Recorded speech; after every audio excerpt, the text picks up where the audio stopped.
The essence of who you truly are has nothing to do with what you have. Welcome to Satori Mindset Podcast.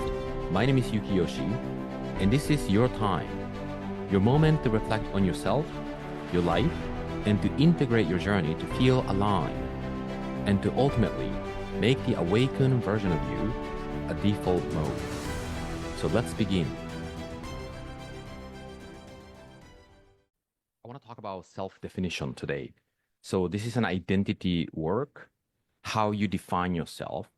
Now, let's step back and think about this because this is probably one of the most important work and practice and awareness that we can cultivate in order to grow whatever that is that you're doing.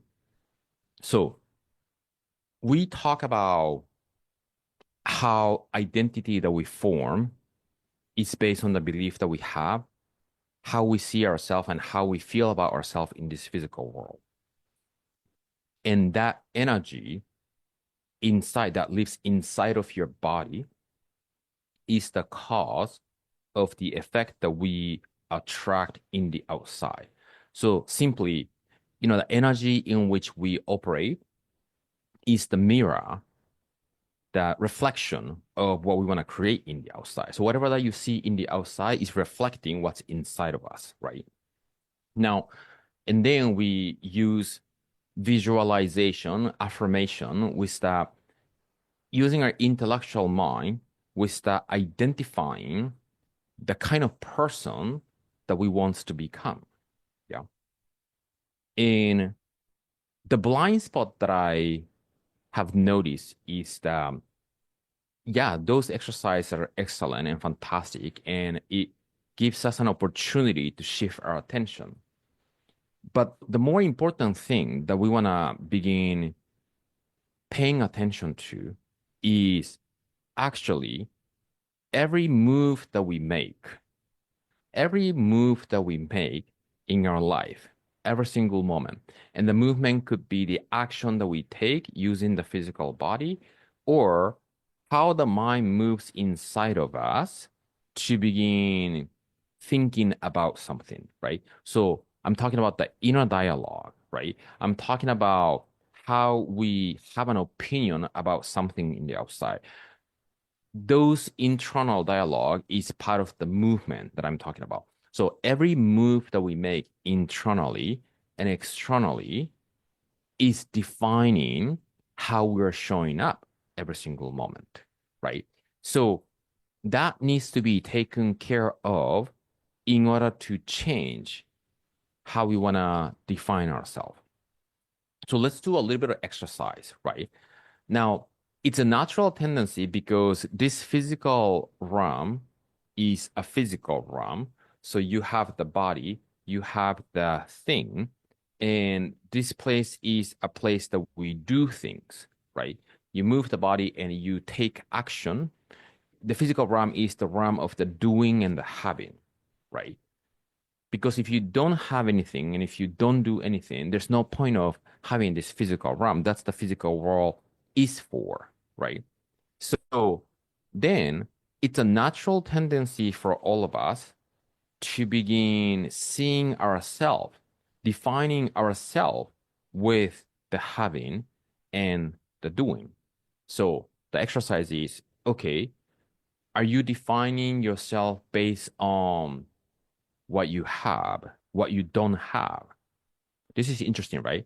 People define themselves and create a concept of who they think they are in the world based on what they have and what they don't have.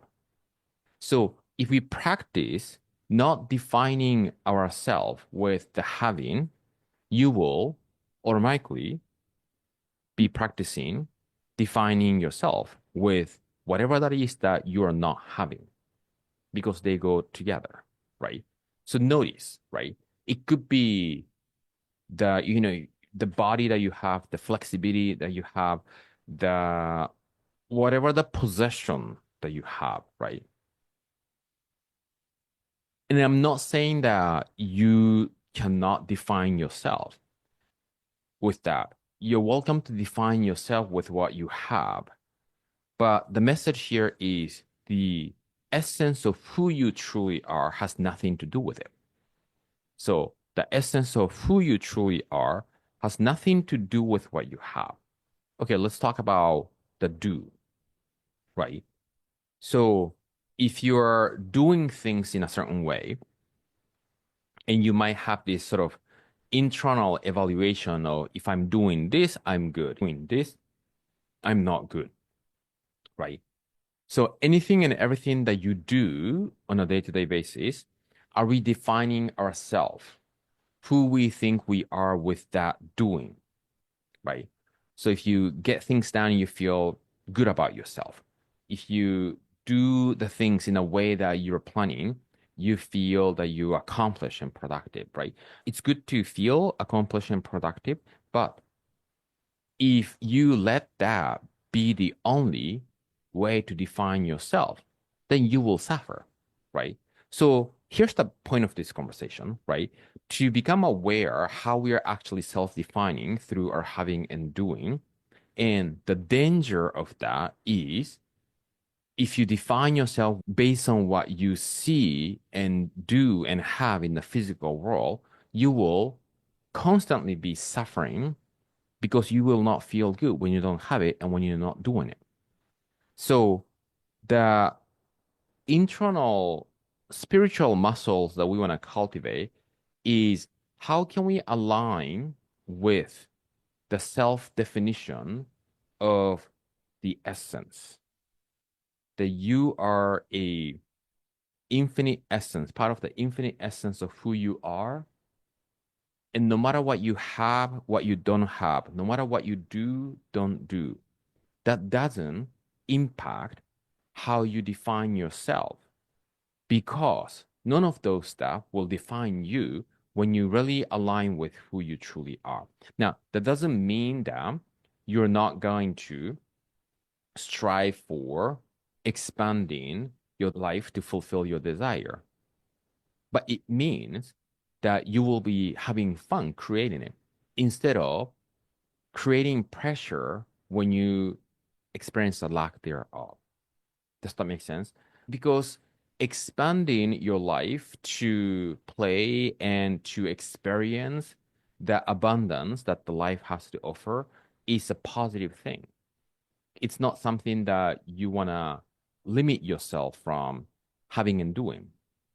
But the danger is when that takes over and begin hijacking. Now, this is a fantastic word, right? When that takes over, the self-definition based on the having and doing start taking over and hijacking the definition of who you truly are. Now you are living in reverse. We are living in reverse. So how does this work practically, right? It means that if you define yourself with the essence of who you are perfect and complete and free already.